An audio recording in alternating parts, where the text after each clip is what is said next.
Nous abordons aujourd'hui la philosophie grecque classique.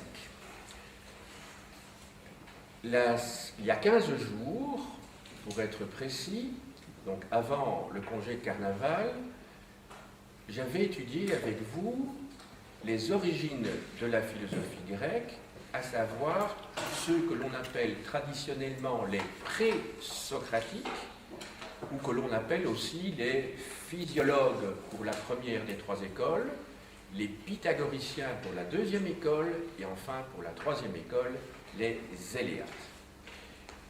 Ces philosophes étaient essentiels puisqu'il n'y a pas moyen de comprendre tout ce qui va suivre, comme toujours, lorsqu'on étudie un phénomène, il faut en comprendre les origines, en particulier au 5e et au 4e siècle. Aujourd'hui, nous allons donc étudier la philosophie grecque classique, c'est-à-dire la philosophie du 5e et du 4e siècle avant Jésus-Christ, et successivement, je vais traiter pour le 5e siècle des sophistes et de Socrate, et pour le 4e siècle de Platon et d'Aristote, qui sont, je dirais, des monstres sacrés de l'histoire de la philosophie.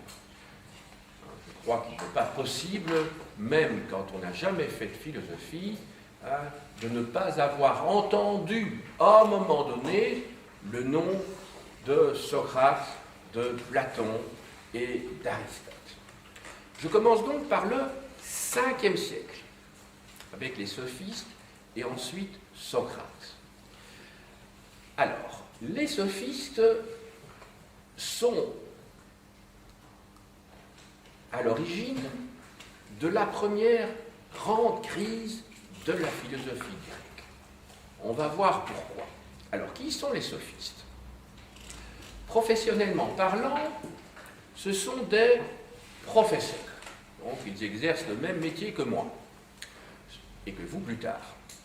Ce sont donc des professeurs, ce sont des gens qui parlent, dont le métier est de parler, et à qui enseignent-ils? Eh bien, ils enseignent à une époque où l'enseignement public n'existe pas, ils enseignent à des gens qui ont les moyens de se payer un précepteur, c'est-à-dire un professeur privé. Alors, qui peut se payer un professeur privé? Eh bien, évidemment, les fils de bonne famille, de l'aristocratie, qui se destinent à quel type de métier? Eh bien, justement, au métier de la parole. Et ces métiers de la parole, quels sont-ils? Il y a d'une part le métier d'avocat, et vous savez que dans le métier d'avocat, il ne suffit pas de connaître le droit, il faut être capable d'argumenter pour essayer de déstabiliser l'adversaire et surtout de convaincre les juges. Il y avait plusieurs tribunaux à Athènes. Pour les affaires les moins importantes, il y avait l'élié, où les juges étaient tirés au sort parmi l'ensemble des citoyens athéniens, et il y avait d'autre part l'aréopage pour les crimes du sang, et l'aréopage, en fait, c'était une assemblée de personnages qui étaient recrutés parmi les anciens archontes, c'est-à-dire des gouvernants de la cité d'Athènes. Voilà. Alors, à côté des avocats, il y a un autre métier où il est nécessaire d'apprendre à bien argumenter et à bien s'exprimer. C'est le métier de politicien. Les hommes politiques sont des gens qui doivent vendre, entre guillemets, leurs marchandises, et quand je dis ça, ça n'a rien de péjoratif, mais pour pouvoir être élu, le cas échéant, et à Athènes, il y avait certaines catégories d'hommes politiques qui étaient élus, c'était les stratèges, c'est le cas de Périclès, qui a gouverné Athènes, en gros, au milieu du 5e siècle.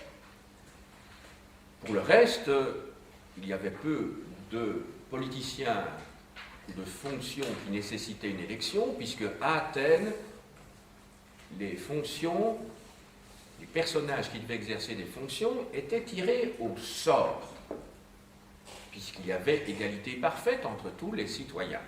C'est seulement pour les fonctions qui nécessitaient une compétence particulière, puisque les stratèges non seulement gouvernaient, en tout cas ils ont pris l'habitude de gouverner, hein, mais ces stratèges étaient surtout des commandants de l'armée. Donc là, on ne pouvait pas laisser, évidemment, le sort décider du choix des généraux. Cela va de soi. Mais pour les autres fonctions, que ce soit dans les tribunaux, que ce soit pour les commissions qui devaient décider ou plutôt préparer les lois, comme la Boulay, eh bien, dans ce cas-là, il est évident que c'était le tirage au sort qui s'imposait dans la philosophie politique des Athéniens. Voilà. Donc vous retenez qu'il y avait donc deux catégories d'Athéniens qui étaient intéressés par l'enseignement de ces professeurs, c'était donc les avocats et d'autre part les hommes politiques. Donc les fils de bonne famille payaient, ou plutôt leurs parents payaient un précepteur pour qu'ils puissent suivre cet enseignement. Alors que professaient les sophistes? Certains étaient très brillants. Eh bien, ils professaient que c'est l'homme qui doit être au centre de nos intérêts, de notre intérêt.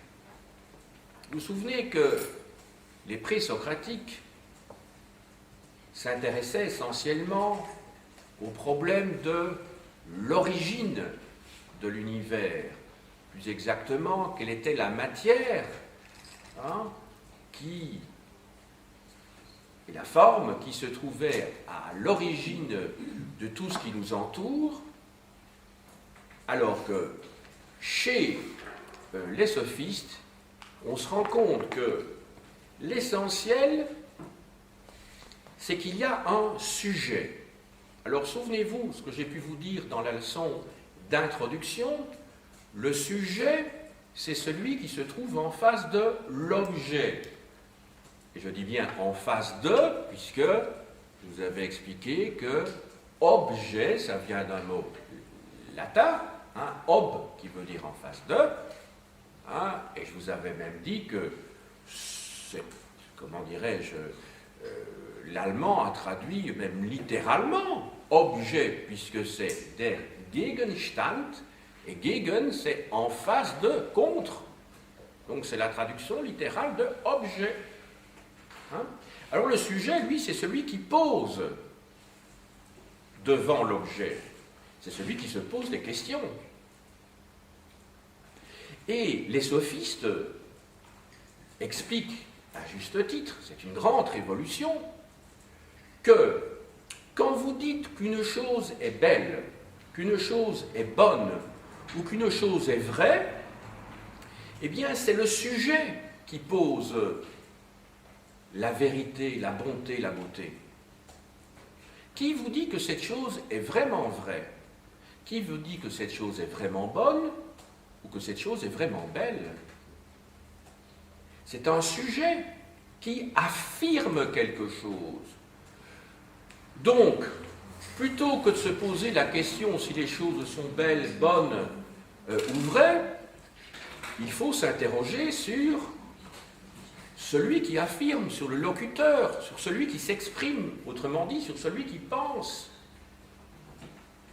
Donc, pour les sophistes, les choses ne sont vraies, belles ou bonnes que parce qu'il y a quelqu'un qui affirme la chose, un locuteur, quelqu'un qui pense la chose.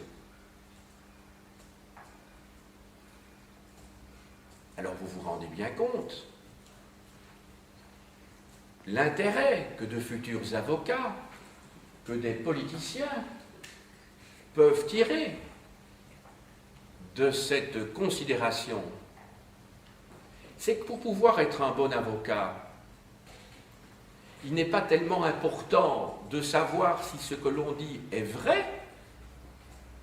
Ce qui importe, c'est d'être capable d'argumenter. Même si la personne que vous défendez est manifestement en tort. Quand vous dites « mon client », s'il vous plaît, quand vous dites « mon client », à moi, avocat, n'a pas commis tel crime, alors que vous savez que tout plaide a priori pour affirmer qu'il est coupable.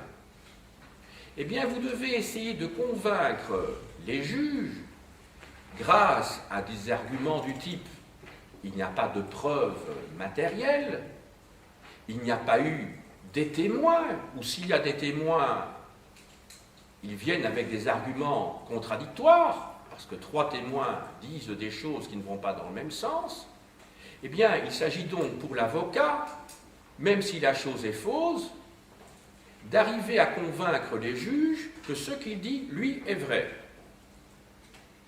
Donc, vous voyez le problème majeur qui se pose en philosophie dorénavant.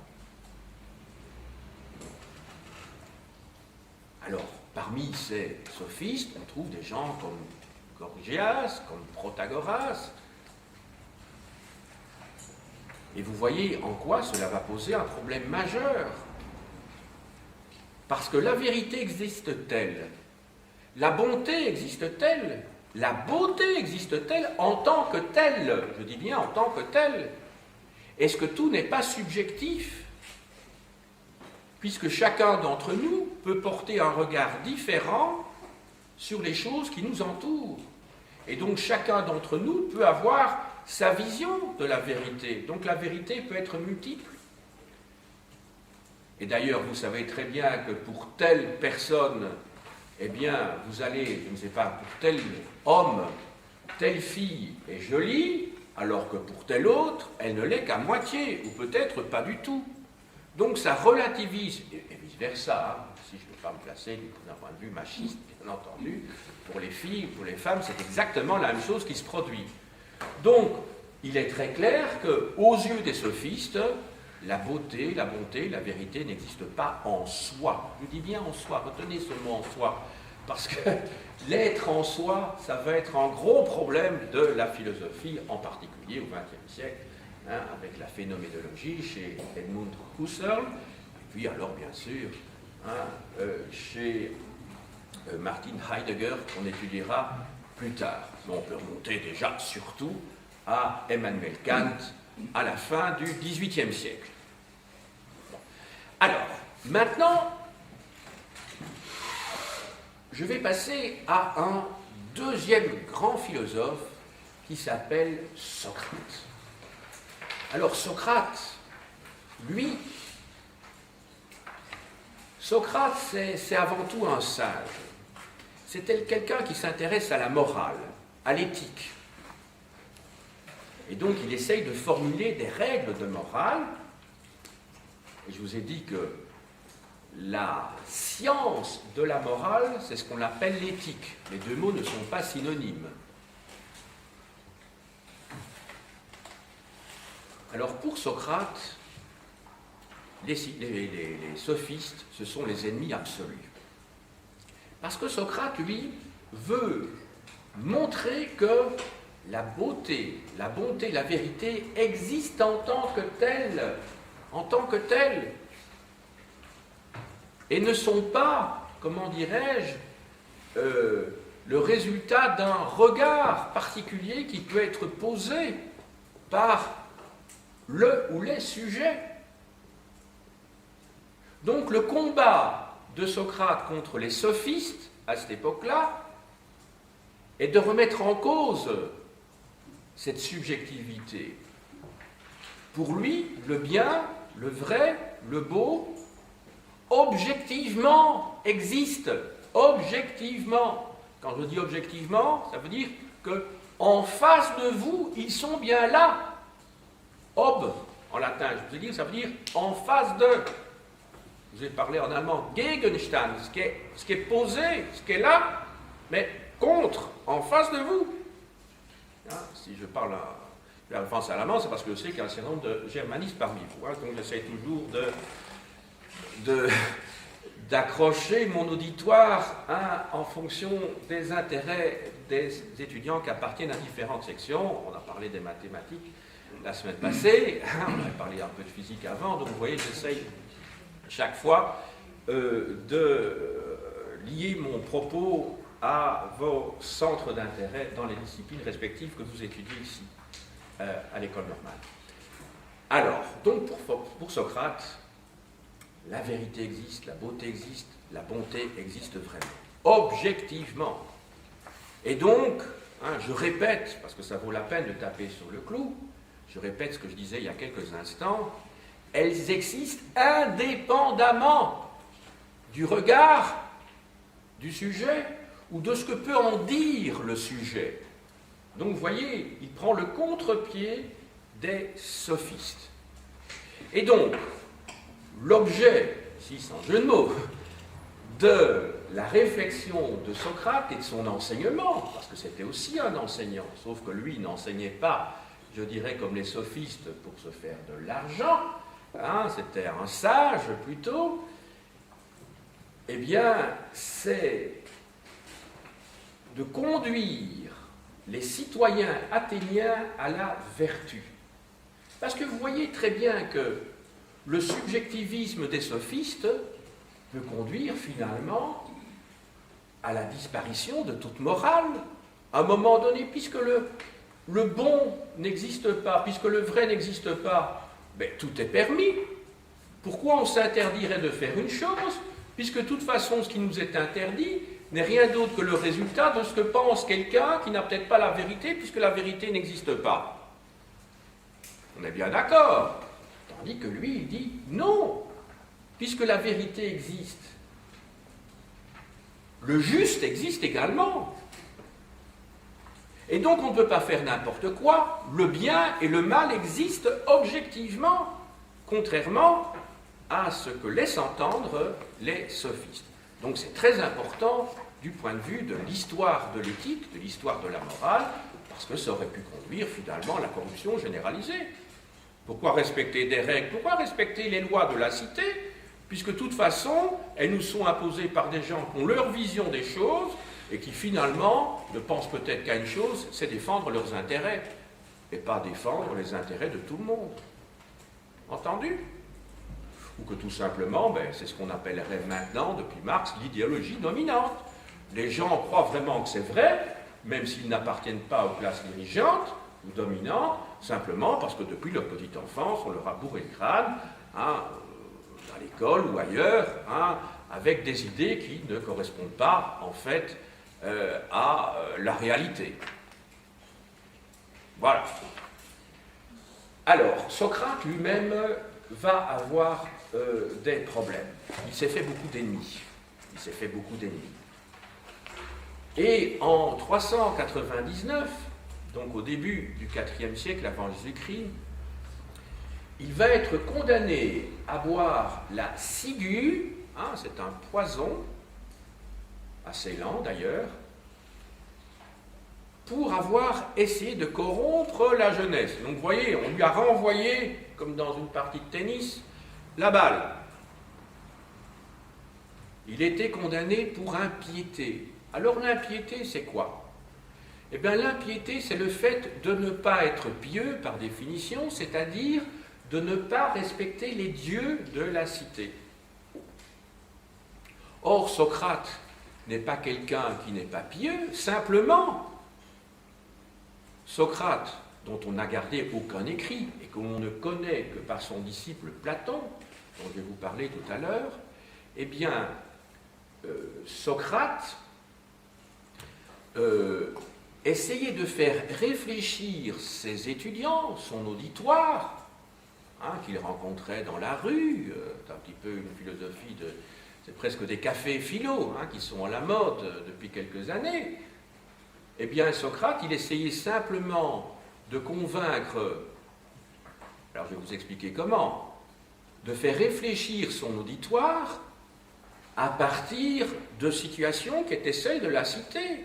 Alors à certains moments, il fait référence aux dieux, non pas pour critiquer les dieux, mais pour critiquer la crédulité que l'on peut avoir vis-à-vis de la religion, ce qui n'est pas du tout la même chose.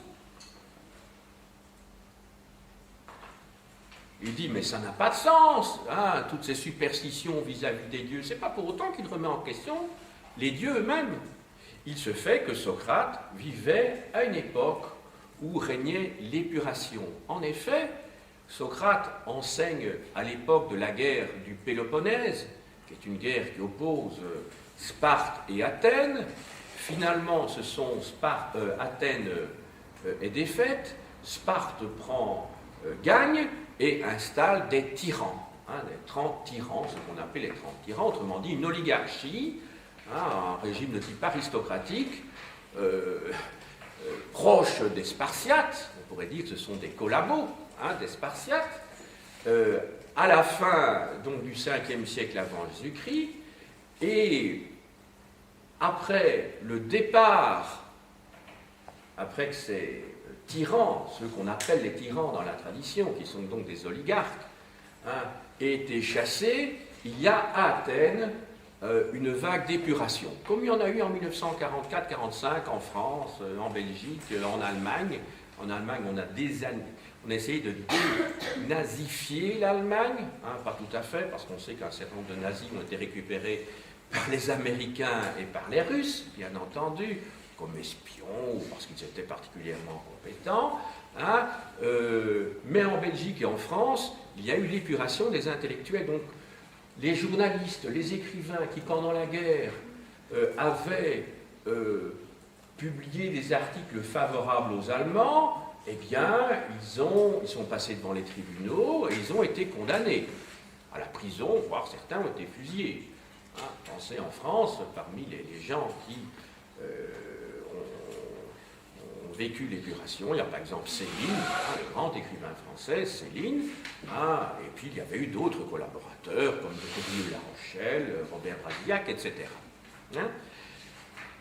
Alors, Socrate, en fait, n'a pas été un collaborateur du tout des Spartiates, certainement pas, mais dans une période d'épuration où on essaye par amalgame, c'est vraiment par amalgame, on essaie de faire passer Socrate dans le train, je dirais, justement d'épuration. On veut être plus pur qu'un homme qui était justement très pur, qui était Socrate, mais qui était vécu comme dangereux parce qu'il faisait réfléchir les gens. Est-ce que vous savez, vous ne savez peut-être pas encore, mais quand vous sortirez d'ici, au moment de la remise des diplômes, on va vous faire prêter le serment de Socrate.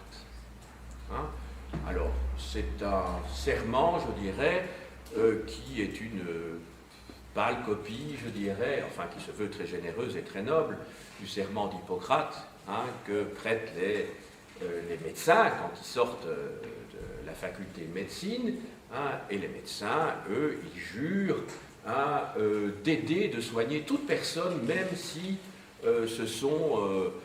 ces personnes sont leurs ennemis, par exemple, en période de guerre. Donc le rôle d'un médecin est de soigner tout le monde, indépendamment de sa couleur de peau, de l'amitié que l'on peut lui porter ou de l'antipathie, etc. Bon, c'est l'esprit du serment d'Hippocrate. Ce n'est pas les termes précis, mais enfin, c'est cela, l'esprit du serment d'Hippocrate. Alors, il se fait qu'il y a quelques années, une ministre de l'enseignement supérieur, Françoise Dupuy, a décidé d'instaurer donc la prestation de serment de Socrate pour tous les enseignants, dans un serment dans lequel on leur demande de mettre toute leur force et toute leur énergie pour enseigner aux élèves et aux enseignants. Bon, je ne ferai pas de commentaires ici, je suis fonctionnaire, mais enfin, j'ai mes idées assez précises à propos de ce serment, d'autant plus que je suis filmé, donc je ne tiens pas à laisser de traces. Vous me comprenez, qui pourrait se retourner contre moi. Mais en tout cas, je l'aurais dit, Hein, en tout cas, je l'aurais pensé, même si je ne l'aurais pas dit, et on m'aura peut-être compris. Voilà. Alors, donc, ça, c'est donc le serment de Socrate.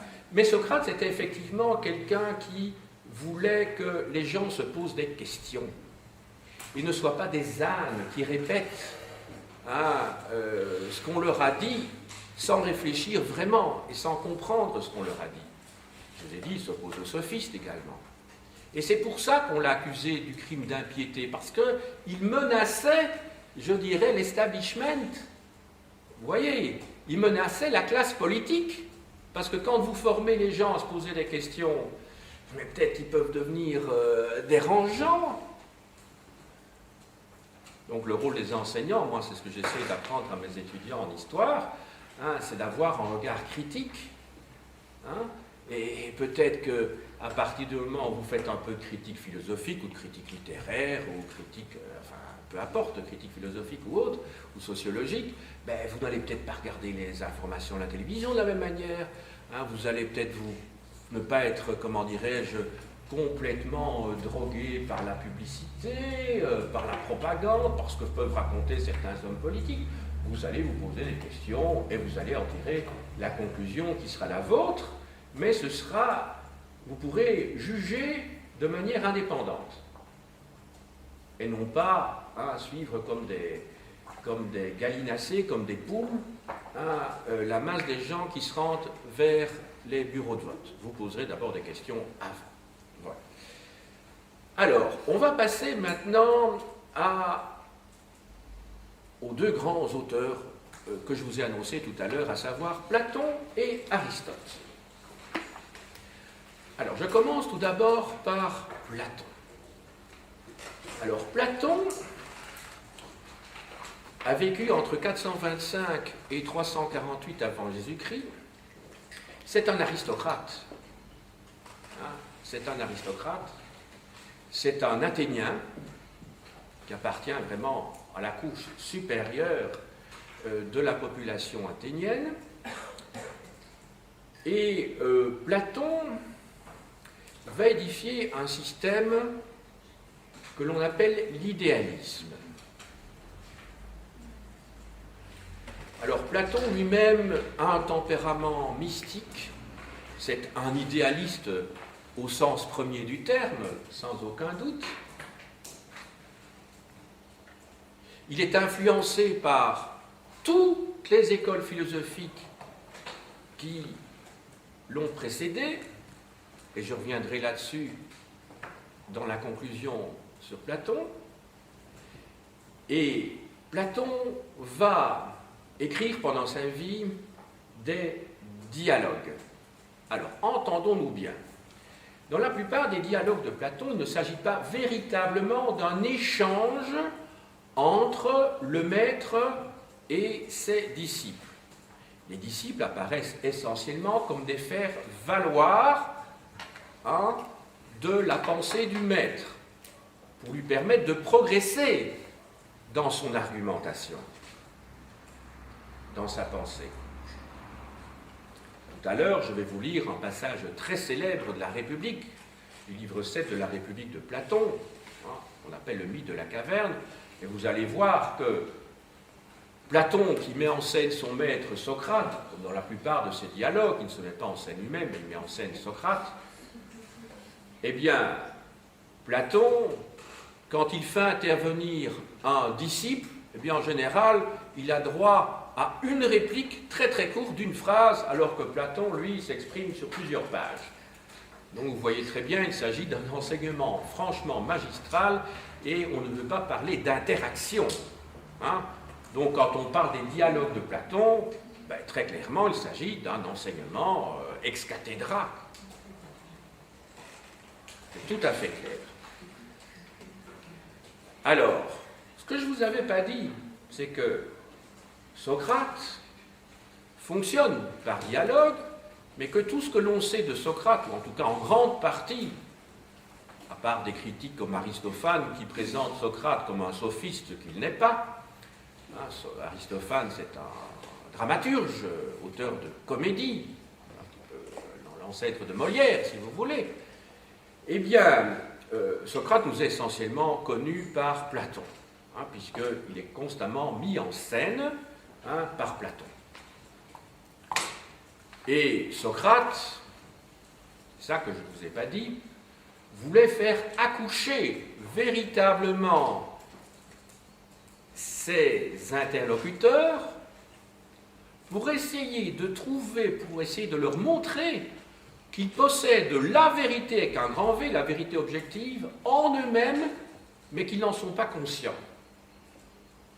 Cette méthode s'appelle la maïeutique. Alors, il n'est peut-être pas indifférent de savoir que Socrate était le fils d'une sage femme.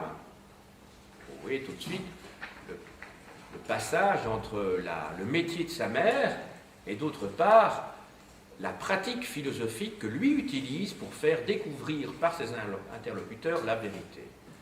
Il est quelque part l'ancêtre des psychanalystes.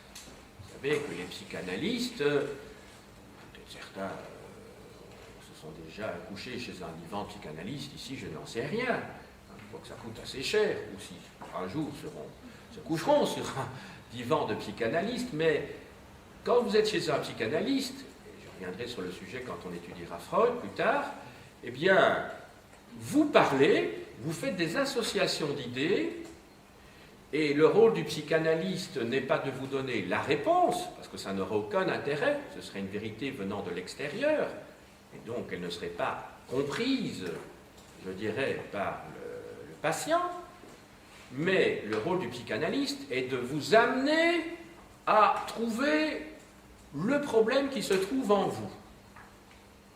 Et donc c'est pour ça, hein, par association d'idées, c'est pour ça que Socrate est le père de la psychanalyse, bien que la psychanalyse, évidemment, bien d'autres aspects,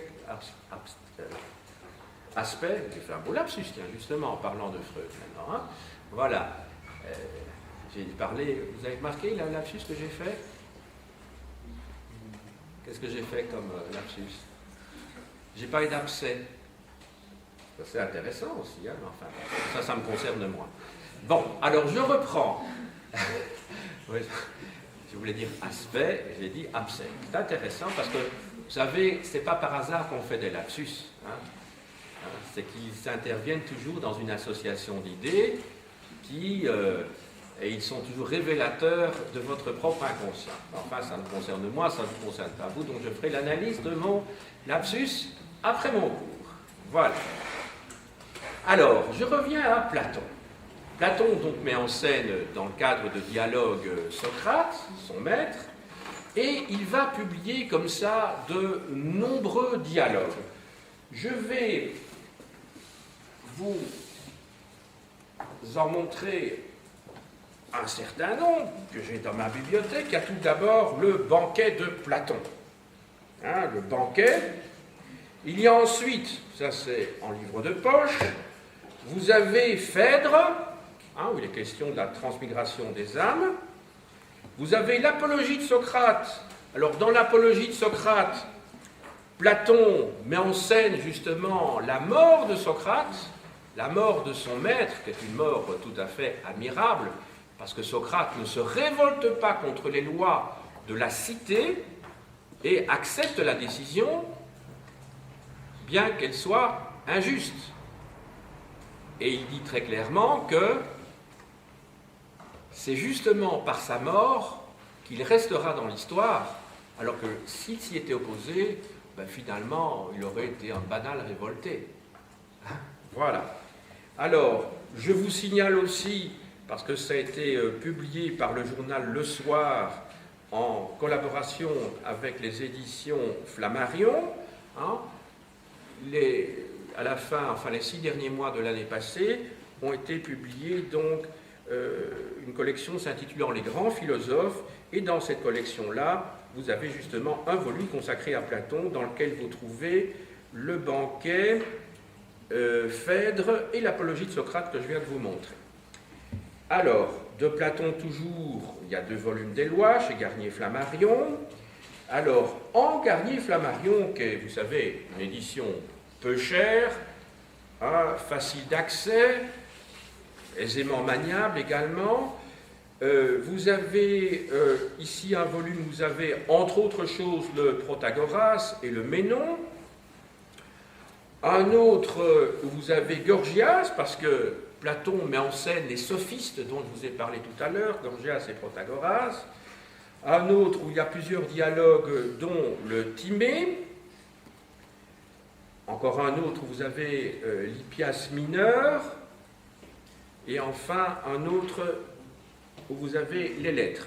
Et alors bien sûr, mais celui-là je vais le lire en partie, La République, hein, ici chez De Noël-Gontier, si mes souvenirs sont bons. Oui, ça doit être De Noël dans la collection Médiation. Voilà. Alors, j'en arrive maintenant à l'édifice philosophique mis en place par Platon. Alors, Platon, on peut prendre l'exemple d'une chaise ou d'un triangle, c'est ce qu'on prend généralement comme exemple, on pourrait prendre n'importe quoi d'autre, bien entendu. Quand vous avez un triangle devant vous, vous dites c'est un triangle. Un de mes voisins ou une de mes voisines ici, dans l'auditoire, voit une autre forme et dit c'est aussi un triangle. Et pourtant, il ne s'agit pas du même triangle. Moi, j'ai par exemple un triangle rectangle, elle a un triangle, je ne sais pas, équilatéral, isocèle, tout ce que vous voulez, peu importe, hein, mais ce n'est pas le même triangle. Et pourtant, devant deux formes qui sont différentes, parce que les formes ne sont pas les mêmes, hein, eh bien, dans les deux cas, on va dire c'est un triangle. Et c'est à la suite de cette observation-là, ou même deux chaises, hein, vous avez une chaise ici noire, ici une chaise brun clair, et dans les deux cas, vous allez dire c'est une chaise. Or, manifestement, ce n'est pas le même objet. Donc, il y a un petit problème. Et c'est ce qui amène Platon à dire que ce qui nous entoure, ce sont donc des choses sensibles, qui n'existent pas en tant que telles. Elles sont variables, elles sont corruptibles, putrescibles, elles ne sont pas éternelles, elles ne sont pas uniques. Hein? Et ces chaises, en fait, ne font que renvoyer à un modèle, ce que lui appelle une idée, qui se trouve dans le monde des idées, et c'est seulement l'idée de chaise qui est intelligible, c'est-à-dire compréhensible par notre raison. Autrement dit, les chaises qui sont devant moi n'existent pas vraiment aux yeux de Platon, je dis bien. On va voir qu'Aristote dit le contraire, hein, mais elles n'existent pas. Ce qui existe, ou ce qui est, pour être plus précis, parce que c'est pas le mot exister que l'on trouve chez Platon, c'est le terme être, il renvoie à la notion d'être, c'est que ces choses-là ne sont pas, seule est l'idée de chaise. Et seules les idées sont immuables, éternelles, uniques, chacune en leur genre.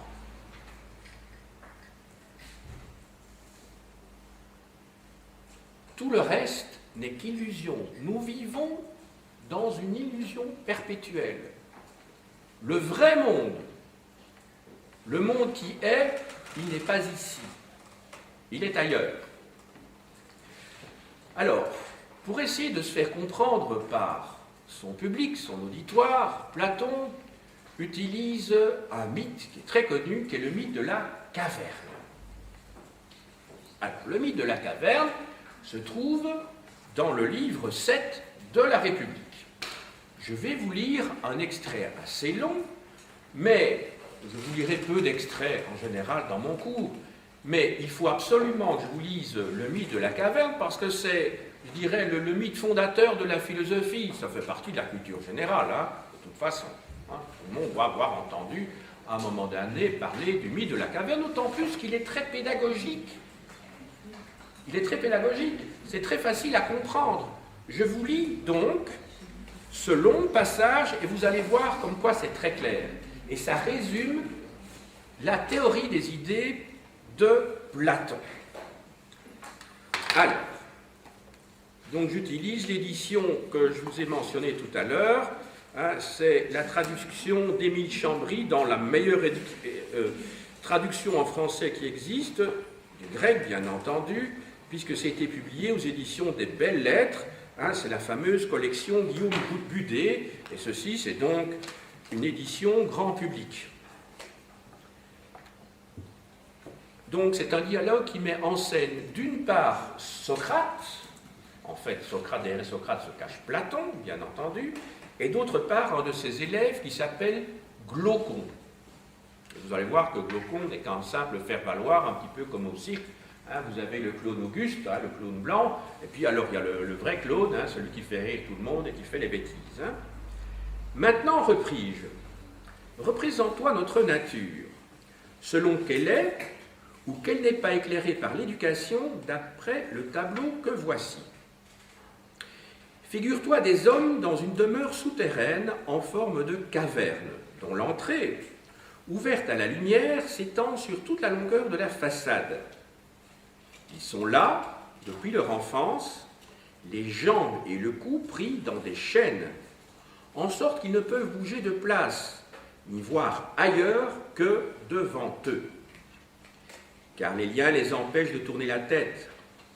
La lumière d'un feu allumé au loin sur une hauteur brille derrière eux. Entre le feu et les prisonniers, il y a une route élevée. Le long de cette route, figure-toi, un petit mur, pareil aux cloisons que les montreurs de marionnettes dressent entre eux et le public, et au-dessus desquels ils font voir leur prestige. Alors Glaucon répond « Je vois cela, dit-il. Figure-toi maintenant le long de ce petit mur des hommes portant des ustensiles de toutes sortes, qui dépassent la hauteur du mur, et des figures d'hommes et d'animaux en pierre, en bois, de toutes sortes de formes. Et naturellement, parmi ces porteurs qui défilent, les uns parlent, les autres ne disent rien. Voilà, dit-il, un étrange tableau et d'étranges prisonniers. Donc ça, c'est Glaucon qui parle. Il nous ressemble, répondis-je, donc Socrate. Et d'abord, penses-tu que dans cette situation, ils aient vu d'eux-mêmes et de leurs voisins autre chose que les ombres projetées par le feu sur la partie de la caverne qui leur fait face? Peut-il en être autrement, dit-il, s'ils sont contraints toute leur vie de rester la tête immobile? Et des objets qui défilent, n'en est-il pas de même? Sans contredit. Dès lors, s'ils pouvaient s'entretenir entre eux, ne penses-tu pas qu'ils croiraient nommer les objets réels eux-mêmes en nommant les ombres qu'ils verraient? Certainement. Et s'il y avait aussi un écho qui renvoyait les sons du fond de la prison, toutes les fois qu'un passant viendrait à parler, crois-tu qu'il ne prendrait pas sa voix pour celle de l'ombre qui défilerait? Si, par Zeus, dit-il. Il est indubitable, repris-je, qu'aux yeux de ces gens-là, la réalité ne saurait être autre chose que les ombres des objets confectionnés. C'est de toute nécessité, dit-il. Examine maintenant comment ils réagiraient si on les délivrait de leur chaîne et qu'on les guérit de leur ignorance, et si les choses se passaient naturellement comme il suit. Qu'on détache un de ces prisonniers, qu'on le force à se dresser soudain, à tourner le cou, à marcher, à lever les yeux vers la lumière, tous ces mouvements le feront souffrir. Et l'éblouissement l'empêchera de regarder les objets dont il voyait les ombres tout à l'heure. Je te demande ce qu'il pourra répondre. Si on lui dit que tout à l'heure, il ne voyait que des riens sans consistance, mais que maintenant, plus près de la réalité, et tourné vers des objets plus réels, il voit plus juste. Si enfin, lui faisant voir chacun des objets qui défilent devant lui, on l'oblige à force de questions à dire ce que c'est, ne crois-tu pas qu'il sera embarrassé et que les objets qu'il voyait tout à l'heure lui paraîtront plus véritables que ceux qu'on lui montre à présent? Beaucoup plus véritables, dit-il. Et si on le forçait à regarder la lumière, ne crois-tu pas que les yeux lui feraient mal et qu'il se déroberait, retournerait aux choses qu'il peut regarder et qu'il les croirait réellement plus distinctes que celles qu'on lui montre? Je le crois, fit-il. Et si, repris-je, on tirait de là par la force, qu'on lui fit gravir la montée rude et escarpée, et qu'on ne le lâcha pas avant de l'avoir traîné dehors à la lumière du soleil, ne penses-tu pas qu'il souffrirait, se révolterait d'être ainsi traîné, et qu'une fois arrivé à la lumière, il aurait les yeux éblouis de son éclat, et ne pourrait voir aucun des objets que nous appelons à présent véritables? Il ne le pourrait pas, dit-il. Du moins tout d'abord. Alors, je ne vais pas continuer, bien que tout le chapitre, tout le livre 7 soit intéressant. Je vais vous faire un petit schéma au tableau pour essayer de fixer peut-être les choses. Donc, vous avez une grotte. Hein? Alors, vous avez entendu qu'en face de cette grotte, il y a donc un chemin. Hein? J'ai pas été au bout, mais au-dessus de ce chemin, il y a une colline avec un feu. Vous avez dans la caverne, j'essaie de ne pas me mettre devant l'objectif, vous avez ici des prisonniers. Alors ces prisonniers sont enchaînés et ils ne peuvent voir que la paroi de la caverne, le fond de la caverne. Ici, vous avez un petit muret, et derrière ce petit muret, il y a des gens qui circulent avec des petites figurines, des petites marionnettes. Bon, ici, vous pouvez mettre n'importe quoi, mais les gens sont ici. Ça va? Bon. Alors, ce qui se passe, c'est quoi? Eux, ils sont enchaînés. Ils voient ici des ombres. Des ombres de quoi? Mais des petites figurines. L'ombre est projetée, évidemment, depuis le feu qui se trouve en haut de la colline, depuis la lumière, sur la paroi. Les prisonniers sont persuadés que ce qu'ils voient, c'est la réalité. Or, ce n'est pas la réalité. La réalité, ce sont les figurines qui sont agitées ici par d'autres individus, derrière le muret. Donc ça, c'est la réalité, ce qu'on pourrait appeler les idées. Ça va? Tandis qu'ici, c'est le monde matériel dans lequel nous nous trouvons et qui, lui, n'est qu'une illusion. Ça va? Donc je mets ici, les ombres ne sont que des illusions, tandis qu'ici, on est dans le domaine des idées. Or, dans les idées, je peux même le mettre au pluriel. Alors, pour Platon, ce monde des idées est hiérarchisé. Il y a toutes sortes d'idées. Et au sommet de cette hiérarchisation d'idées, il y a l'idée par excellence qui est le bien et qui est le feu qui brûle au-dessus de la colline. Voilà, j'espère avec ce petit schéma avoir concrétisé l'extrait partiel, parce que évidemment il y a des éléments ici, par exemple la lumière, etc., qui ne sont pas suffisamment concrétisés dans l'extrait, mais il faudrait lire la suite du texte. Mais ça me prendrait un petit peu trop de temps. Mais vous voyez que Platon s'exprime de manière très pédagogique. C'est un professeur, il essaye d'expliquer les choses grâce à des images, avec des métaphores.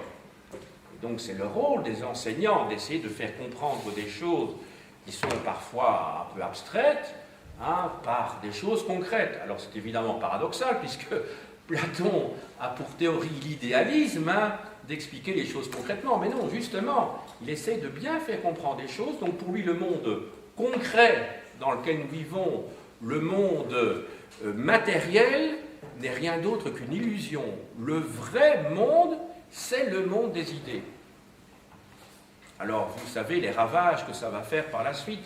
Ces idées vont être reprises par le christianisme, à l'époque du néoplatonisme, 3e, 4e siècle de notre ère, par Augustin au 4e siècle, et puis toute l'histoire du christianisme s'explique un peu aussi par une application de l'idéalisme platonicien, dans la mesure où il va y avoir dans le christianisme la distinction entre le corps et l'âme, le corps et l'esprit, et ça va conduire à au rejet du corps, le corps étant, évidemment, c'est une prolongation de Platon, synonyme de origine de la faute, du péché, le péché de la chair, etc.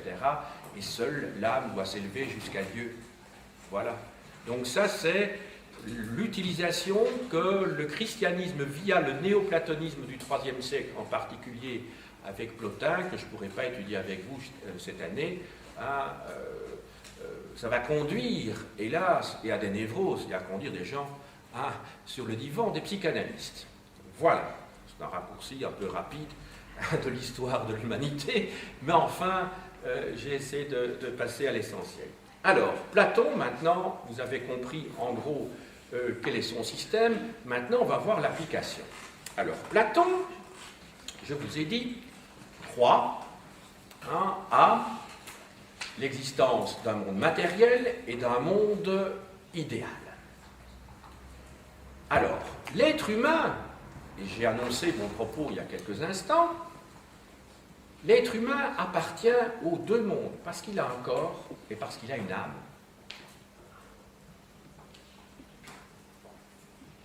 Donc il appartient aux deux mondes. Mais, qu'est-ce qui fait qu'un être humain, quand il voit deux chaises qui sont différentes, puisse avoir l'idée de chaises en tant que modèle unique, en tant qu'idée? Eh bien, c'est qu'il a une âme. Et vous allez dire, oui, mais l'âme, elle est en l'homme. Oui, mais c'est plus complexe que ça. Pour Platon, c'est l'âme qui désire savoir, en fait, elle désire retourner à la période de contemplation dans le monde des idées par laquelle elle a transité avant de venir habiter dans un corps. Autrement dit, Platon croit à la transmigration des âmes. Il croit en la métempsychose. Pour dire les choses simplement, mais ce n'est pas tout à fait juste, à la réincarnation, quoi. Ça va? Donc la transmigration des âmes, la métempsychose. Et donc l'âme désire retourner à la contemplation de ce monde des idées. Et c'est ce désir de retourner à ce monde des idées qui permet à l'être humain, grâce à son âme, d'avoir la notion de chaise ou la notion de triangle. On ne prend que deux exemples tout à fait basiques, mais c'est comme ça pour toutes les idées. Autrement dit, l'être humain, grâce à son âme, parvient à avoir ces idées-là par le biais donc de la réminiscence, c'est le souvenir. Or, comment stimuler cette réminiscence? Eh bien, parce que Platon fait, entre autres dans la République, dans ses dialogues, c'est la dialectique. Alors, la dialectique, c'est justement le jeu des arguments qui permet de faire accoucher la vérité chez l'interlocuteur et donc de lui faire découvrir cette vérité qu'il a en lui dont il n'est pas conscient et qui est en fait le souvenir que l'âme a de la contemplation du monde des idées où elle a séjourné entre, je dirais, deux transmigrations. Ça va? Entre deux corps. Voilà. Alors maintenant, en quoi Platon marque-t-il une synthèse, fait-il la synthèse de toutes les philosophies qui ont précédé? Alors, Platon, tout d'abord, s'intéresse à l'homme autant que les sophistes. Premier élément.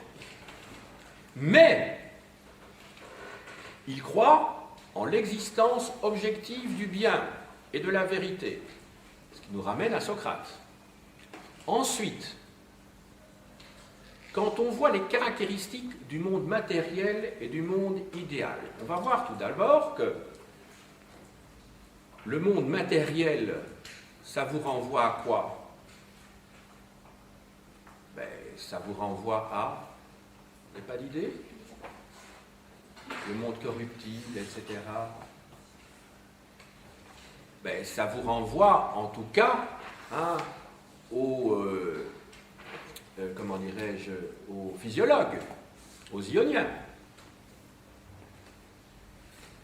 Alors ensuite, le monde des idées a les caractéristiques d'une part de l'être immuable de Parménide, qui appartenait à l'école d'Élée, et d'autre part, le monde des idées est aussi strictement hiérarchisé que le monde des pythagoriciens que nous avons étudié il y a 15 jours.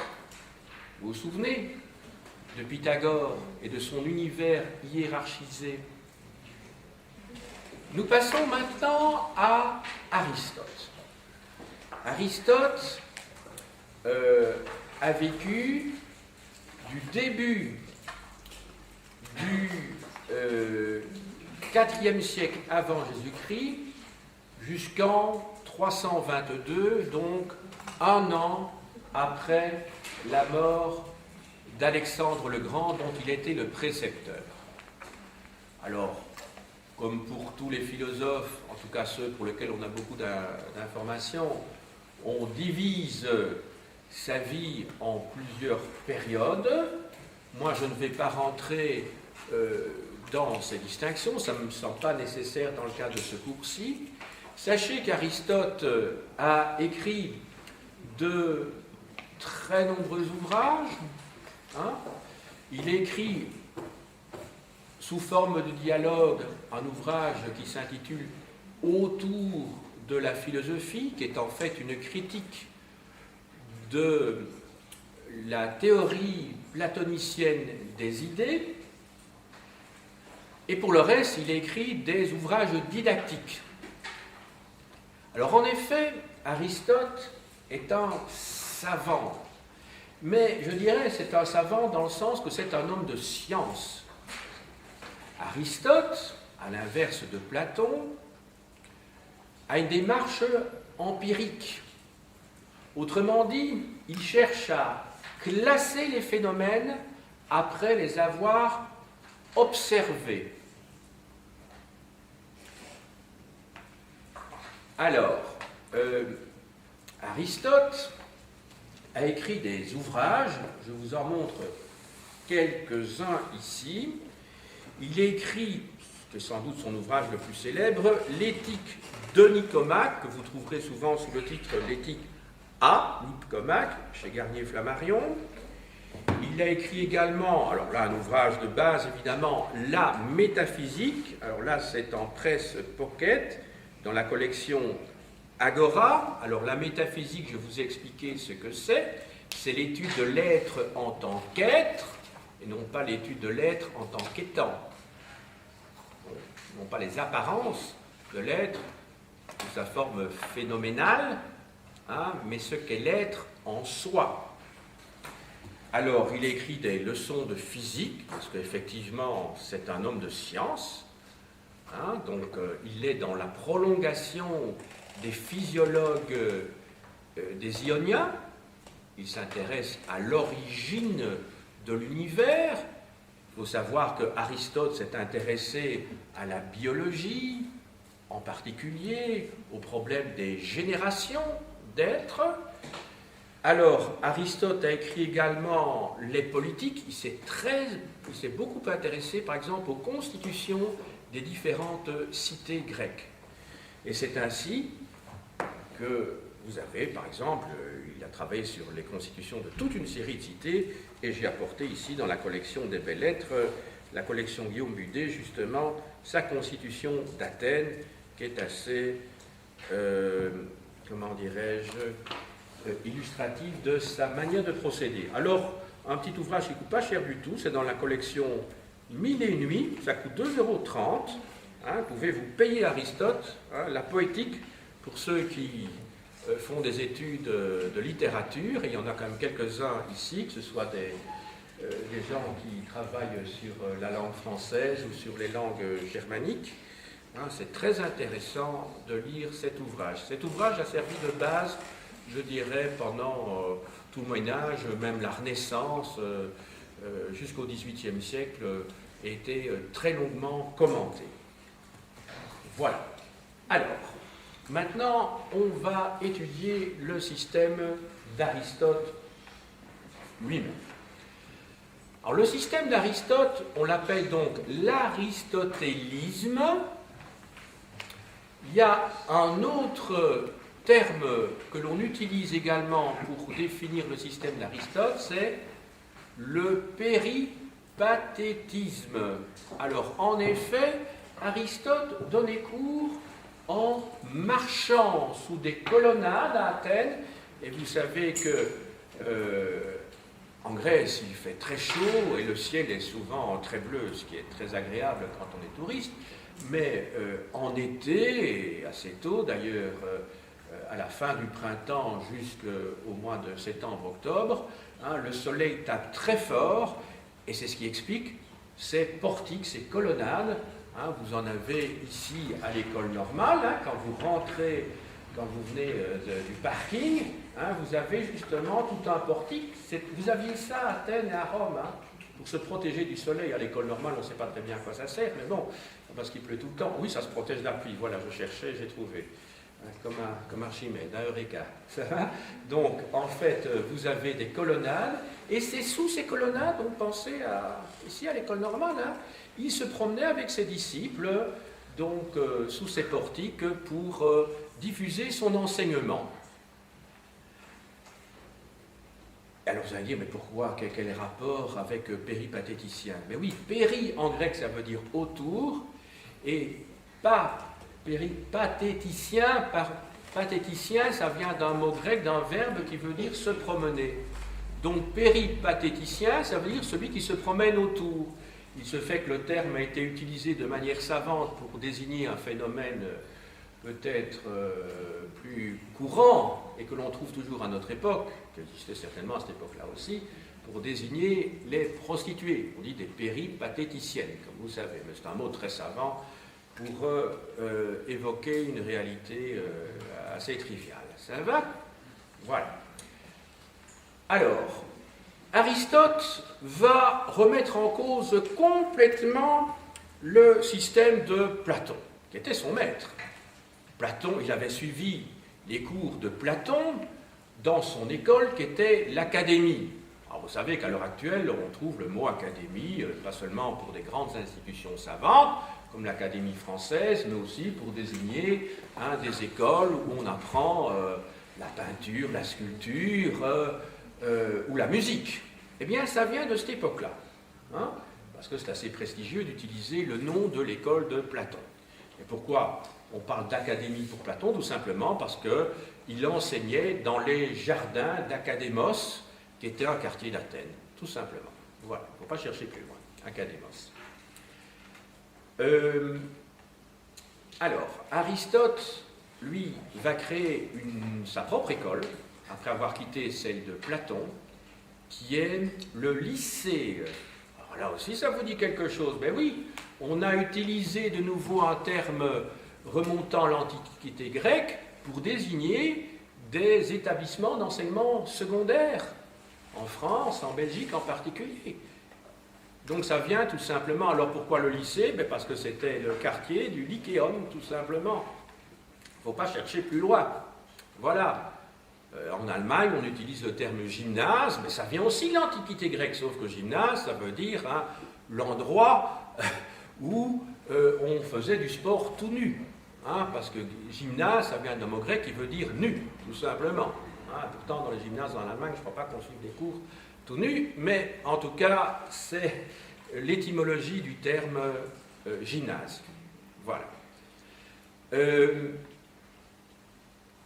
Alors, Aristote donc remet complètement en cause le système de Platon. Il le remet en cause, il dit, mais ça ne tient pas cette histoire d'un monde, des idées, c'est un peu fumeux tout ça. Platon devait avoir un petit peu peut-être fumé justement avant d'élaborer son système, vous voyez ce que je veux dire? Ça ne tient pas, quoi. Le type qui planait complètement, avec son... Voilà, ça ne tient pas cette théorie-là. Et, s'il vous plaît... Et Aristote va donc construire un système, lui, basé sur la réalité, qui est là. S'il vous plaît, ce serait gentil, merci beaucoup. Alors, Aristote s'interroge sur la constitution des êtres et sur leur multiplicité. Alors, tout d'abord, leur constitution. On se dit, mais comment sont constitués ces êtres qui sont vraiment? Donc, quand on a quelqu'un en face de soi, quand on a un chat, c'est vraiment un chat. Et ce n'est pas une illusion de chat, comme le disait Platon. Donc, Aristote dit, mais non, hein, le chat, il est vraiment là, et c'est vraiment un chat. C'est un être en tant que tel. Ça va? Bon. Alors, pour Platon, la nature de ces êtres distincts s'explique par leur constitution qui est basée sur deux principes. Il y a tout d'abord la forme et il y a ensuite la matière première. Alors je commence tout d'abord par la forme. La forme pour Platon, c'est ce qui détermine la nature de l'être. Par exemple, la nature humaine. Vous allez dire, mais concrètement, ça renverrait à quoi dans notre système de pensée? Eh bien, moi, je ne l'ai lu nulle part, mais en tout cas pour moi, ça correspond à ce qu'on pourrait appeler l'ADN. Ce serait ça la forme qui détermine la nature humaine. Et puis à côté de ça, il y a la matière première, ou les gènes si vous voulez, et à côté de ça, il y a la matière première. Et pour lui, la matière première, c'est en fait une pure puissance qui est en constant devenir. Autrement dit, si vous avez un être humain, eh bien c'est que d'une part, vous avez ce gène, cet ADN qui contient toute l'information, ici je traduis dans un langage contemporain, vous le comprenez bien, qui n'est pas celui d'Aristote. Vous avez toute l'information qui est comprise dans le génome, dans cette séquence qui contient toute l'information génétique. Et puis vous avez d'autre part de la matière, qui elle est une puissance, autrement dit, vous allez vous nourrir, etc., mais vous allez vous transformer d'une manière qui n'est pas déterminée à l'avance. La nature humaine, elle vous détermine. C'est ce qu'on appelle la forme. Mais la matière, elle peut prendre des formes différentes. Donc ça, il n'y a pas d'optique finaliste de ce point de vue-là. La preuve, c'est que vous pouvez avoir deux frères, issus des mêmes parents, et qui, de manière évidente, ne sont pas les mêmes. Physiquement, ils ne sont pas les mêmes. Ça va? Ils ont le même génome, mais la matière va évoluer de manière différente au point qu'il peut y avoir des ressemblances entre eux, mais ils seront quand même différents. Donc j'essaie d'utiliser un langage intelligible, compréhensible pour tout le monde ici, et qui parle en particulier aux biologistes. Voilà. Alors, à la nature de ces êtres correspondent à un certain nombre d'éléments, d'aspects. Alors, il y a des aspects qui sont liés à leur nature, ce sont les aspects essentiels, et il y a d'autre part des aspects accidentels. Alors, je commence tout d'abord par les aspects essentiels. Donc, dans essentiel, vous avez le mot essence. L'essence, c'est ce qui est à la base de. Quand on parle de l'essence de quelque chose. Ça va? Essentiel. Alors, dans le cas d'un être humain, j'ai François devant moi, et je dis, qu'est-ce qu'il y a d'essentiel chez François? C'est son humanité. C'est que c'est un être humain. Pour parler un petit peu comme Ségolène Royal, je dirais même c'est son humanitude. Ça va? Voilà. Parce que vous savez que le mot humanité peut être pris dans deux sens différents, bien entendu. Et à côté de cette humanité qui est un caractère essentiel, un aspect essentiel de François, vous avez d'autres aspects qui sont des aspects accidentels. Premier aspect, je vous donne un exemple. Oui, il y a deux, qu'on peut même subdiviser en deux catégories. Il y a des aspects accidentels, c'est-à-dire qui sont ajoutés à son humanité ou à son humanitude, pour utiliser un mot qui n'est pas français du tout, mais qui est peut-être plus précis par rapport à ce que je veux dire, hein, un aspect accidentel, c'est par exemple sa volonté. Hein, je veux faire ceci. Alors ça, c'est accidentel, ça s'ajoute à son caractère essentiel qui est sa nature humaine. C'est un accident qui est nécessaire. Donc c'est un aspect accidentel mais nécessaire. Pour pouvoir avoir de la volonté, il doit être un homme, ce qui n'est pas le cas d'un animal, qui n'a pas de volonté. Donc vous voyez, il y a un lien nécessaire entre les deux. Là, je renvoie à un vocabulaire que les mathématiciens connaissent bien, nécessaire et suffisant, par exemple. Hein. Bon. Nécessaire. Maintenant, vous pouvez avoir des caractères, des aspects accidentels qui ne sont pas nécessaires et qui sont contingents. Contingents, ça veut dire qu'ils touchent à. Hein, ça vient de cum, hein, et tingent, ça vient de tangere, toucher. Donc, ce qui touche à. Par exemple, François est assis. Ben, François est assis, on est bien d'accord que c'est accidentel, hein, parce que ça s'ajoute à son humanité, mais à la différence de sa volonté avec laquelle il y a un lien nécessaire, ici, il y a un lien purement contingent. Parce qu'il est assis, il pourrait, dans 5 minutes, être debout. Ce sera peut-être le cas dans une demi-heure, en tout cas, je le souhaite. Ça va? Voilà. Donc, vous avez bien compris la distinction entre les aspects essentiels de l'être, François, son humanité, aspect accidentel que l'on peut subdiviser en 2 catégories, aspect accidentel nécessaire, il veut être à côté d'Aurore, et le fait qu'il soit assis, ben ça, c'est tout à fait contingent. Hein, il peut être debout, couché, voilà. Vous avez bien compris la distinction entre essentiel et accidentel, et parmi les aspects accidentels, entre ce qui est d'une part nécessaire et d'autre part ce qui est contingent. Voilà. Alors maintenant, reste le problème de la multiplicité des êtres. Autrement dit, je reviens avec une notion que j'ai initiée lorsque on a étudié les pythagoriciens il y a 15 jours. Vous vous souvenez, je vous avais parlé d'une crise de la philosophie, ou en tout cas d'une faille par rapport aux Ioniens. C'est que l'on allait passer du monisme ontologique au pluralisme ontologique.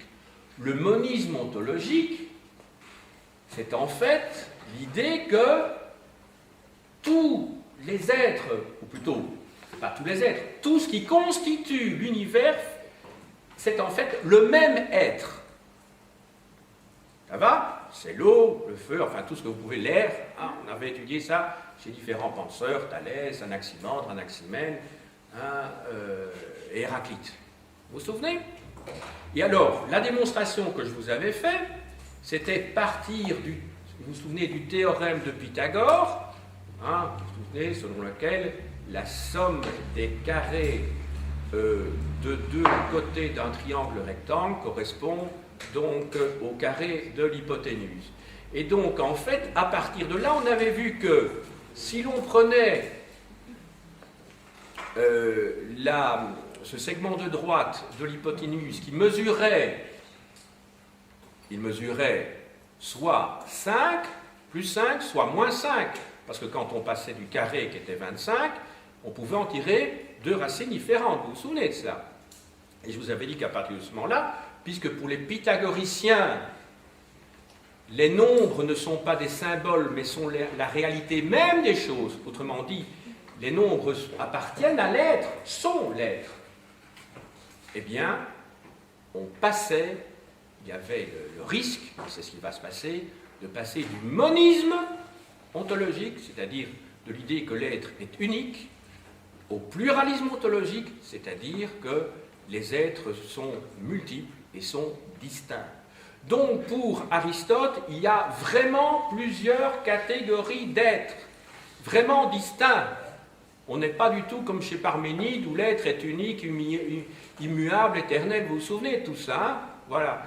Donc, ici, on passe au pluralisme ontologique. Donc, pour Aristote, un chat, c'est vraiment un être qui est différent d'un chien. Il n'y a aucun doute. Alors que pour les précédents, ils sont tous faits de dos et tout ce que vous voulez. On avait vu ça ensemble. Hein.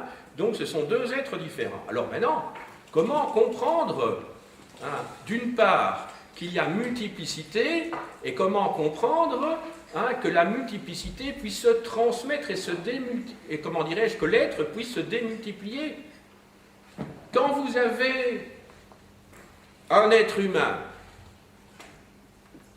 qui a deux enfants, même s'il a fallu un conjoint partenaire pour les faire aussi, eh bien donc ça veut dire que cet être se démultiplie, et pourtant les enfants ont la totalité de la nature humaine. Ils n'ont pas la moitié.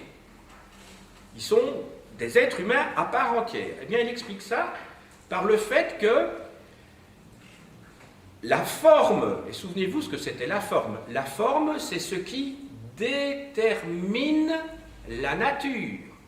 Eh bien, pour lui, et utiliser un langage contemporain, le gène ou l'ADN ne va pas perdre de sa force par le fait qu'il est démultiplié. C'est toujours le même ADN, il se démultiplie, mais c'est toujours le même ADN. Donc, en fait, la forme n'est pas altérée par la démultiplication. En revanche, hein, je dirais que je vous avais dit qu'il y avait également la matière première. La matière première, elle va pouvoir croître, se transformer, autrement dit, devenir, hein, par l'alimentation. Enfin, je dis ici n'importe quoi, ça peut être par l'alimentation, l'exercice physique, etc. Elle va prendre des formes, ici pas dans le sens où je l'utilisais il y a 30 secondes, elle va avoir des aspects différents. Mais pour autant, l'être peut se démultiplier. L'être initial peut se démultiplier, mais vous aurez toujours des chats. Un chat ne peut avoir comme descendance que des chats. Nous, enfin j'espère pour vous aussi en tout cas, que vous ne pouvez avoir comme descendance que des êtres humains. Peut-être qu'un jour on verra des choses bizarres et des êtres hybrides, mais enfin pour l'instant, hein, un être humain ne peut avoir comme descendance que des êtres humains. Autrement dit, il y a démultiplication de l'être, mais c'est toujours la même espèce, le même genre qui est là. Alors maintenant, il y a le problème de l'activité.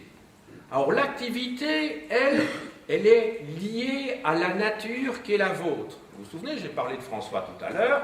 Ben, si François peut se mettre debout, assis, etc., c'est contingent, mais c'est quand même lié à son espèce, même s'il y a des tas d'êtres d'autres espèces qui peuvent le faire éventuellement aussi, les ours, enfin peu importe. Hein. Mais donc, c'est quand même lié à son espèce. Hein. Un escargot, il ne peut pas s'asseoir, il ne peut pas se mettre debout. On est bien d'accord. Hein. D'accord, François? Oui. Bon. Alors, donc, voilà. Donc, il y a quand même un certain nombre d'éléments qui sont liés à votre nature. Maintenant, qu'est-ce qui vous fait bouger? Alors ça, c'est un problème qu'Aristote se pose également. C'est le problème de la cause. Alors, Aristote fait intervenir différentes causes. Hein. Par exemple, dans la confection d'une sculpture, il dit qu'il y a la cause matérielle, c'est le marbre, qu'il y a la cause instrumentale, hein, ce sont les outils, hein, qu'il y a la cause finale, c'est la beauté. Le sculpteur sculpte à partir de la matière première avec des outils pour faire quelque chose qui est le beau. Mais alors, il y a le problème de la fin de la fin. La fin dans le sens de but. Quel est le but final de tout ça? Eh bien, pour lui, il y a un moteur premier vers lequel tous les êtres se dirigent. Et ce moteur premier, eh bien, c'est tout simplement Dieu. Mais ce n'est pas le Dieu des monothéistes, des juifs, des chrétiens, etc., qui est un Dieu personnalisé, c'est un Dieu personnel, avec lequel on entretient des dialogues éventuellement. Ici, il s'agit d'une force. Et donc, vous voyez que chez Aristote, tout est mêlé. La métaphysique, la physique, tout ça fait partie du même système. Est-ce que c'est clair, tout ce que j'ai expliqué ici? Mais on voit directement toute l'ambiguïté de ce moteur premier, de ce concept de moteur premier, qui va être récupéré par le christianisme, Parce que je vous ai dit qu'à partir du IVe siècle, le christianisme récupère la pensée platonicienne qui va être christianisée. Mais au XIIIe siècle, vous avez un grand penseur, que j'ai déjà cité précédemment, qui est Thomas d'Aquin. Grand penseur, un théologien, philosophe, au XIIIe siècle. Il va enseigner en Italie, à Paris, à la Sorbonne, etc. Et alors à ce moment-là, le thomisme, c'est quoi? Donc la philosophie de Thomas d'Aquin, c'est rien d'autre qu'une synthèse, enfin rien d'autre, c'est dit de manière très brève ce que je dis ici, c'est en fait une synthèse du christianisme et de l'aristotélisme.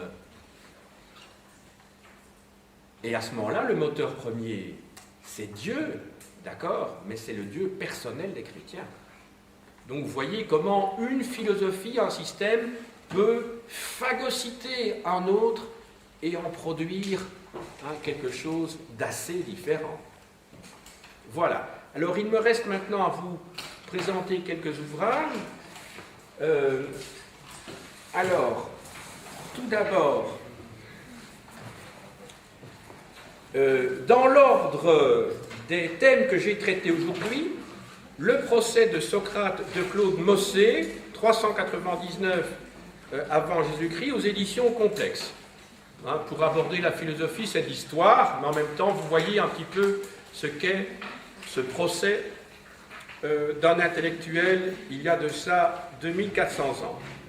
Alors, de Jacqueline de Romilly, grande helléniste française, alors elle vit toujours, elle a 94 ans, vous imaginez, elle est aveugle depuis de nombreuses années, mais elle dicte encore des ouvrages, elle a une secrétaire, j'imagine, par dictaphone, elle continue à écrire des ouvrages, alors qu'elle est aveugle. Alors c'est assez, comment dirais-je, curieux, parce que c'est une grande spécialiste d'Homère qui est connue pour avoir été aveugle lui-même. Voilà. Elle est devenue aveugle. Moi, je l'ai encore connue à Paris il y a 20 ou 30 ans. Donc, elle était professeure au Collège de France. C'était une femme énergique. Comme vous pensez, c'est la première femme à être rentrée au Collège de France. Et elle est une des premières femmes à être rentrée, la première, je crois, à être rentrée à l'Académie des inscriptions à belles-lettres à Paris. C'est une des premières à être rentrée à l'Académie française après Marguerite Yourcenar. Vraiment une femme de très haut niveau. Alors, donc ça s'intitule « Les grands sophistes dans l'Athènes de Périclès », donc en livre de poche. Alors, de Platon, je crois que l'introduction la plus facile, c'est un « Que sais-je » de Jean Brun, qui est très bien fait, Platon à l'Académie, et sur Aristote, du même auteur, Aristote et le lycée. Alors, quelques ouvrages généraux que je ne vous avais pas montrés lors du premier cours, très facile à lire, Lucien Gerfagnon, Histoire de la pensée, Antiquité, Moyen-Âge, chez Talandier. Alors un ouvrage ancien, mais qui est très aisé à lire, vraiment, il ne faut pas du tout avoir de notion de philosophie pour le lire, de Jean-François Revel, qui était un journaliste de l'Express, jadis, qui est décédé maintenant, Histoire de la philosophie occidentale, penseurs grecs et latins, en livre de poche. Alors, un ouvrage que je vous ai déjà montré de Lambros Kouloubaritsis aux origines de la philosophie européenne, de la pensée archaïque au néoplatonisme, édité par Debouc. Alors, de Michel Onfray. Alors, Michel Onfray, vous le connaissez peut-être. C'est un philosophe à la mode, qui est supérieur, à mon sens, à Bernard-Henri Lévy, que je n'aime pas du tout, à titre personnel. Qui est en train d'écrire une contre-histoire de la philosophie, et dont le tome 1 s'appelle « Les sagesses antiques », qui couvre la période s'étendant du VIe siècle avant Jésus-Christ au IIe siècle après Jésus-Christ. Tous les ouvrages de cette collection ont leur pendant, en fait, en audio-livre, si je puis dire, aux éditions Frémaux. Donc là, vous pouvez écouter tout l'enseignement de Michel Onfray, qui est un philosophe tout à fait atypique. Il est docteur en philosophie et il a décidé de ne pas faire de carrière universitaire classique. Il a été longtemps professeur dans l'enseignement technique et professionnel en secondaire et il a décidé de créer une université populaire à Caen. Voilà. Alors, de Pierre Hadot, qu'est-ce que la philosophie antique? excellent ouvrage qui vous montre que la philosophie, c'est avant tout une sagesse qui doit se vivre et non pas une théorie. De Paul Veyne, les Grecs ont-ils cru à leur mythe, au seuil. De Jacqueline de Romilly, problème de la démocratie grecque. Alors de Geoffrey Lloyd, les débuts de la science grecque de Thalès à Aristote, aux éditions La Découverte. Et enfin, pour terminer, pour ceux que ça intéresserait, c'est pas exclu, l'initiation au grec ancien de Jean-Victor Vernès. Alors là, c'est une méthode très agréable pour apprendre le grec ancien. Hein, c'est aux éditions Offris. Voilà, j'ai dit.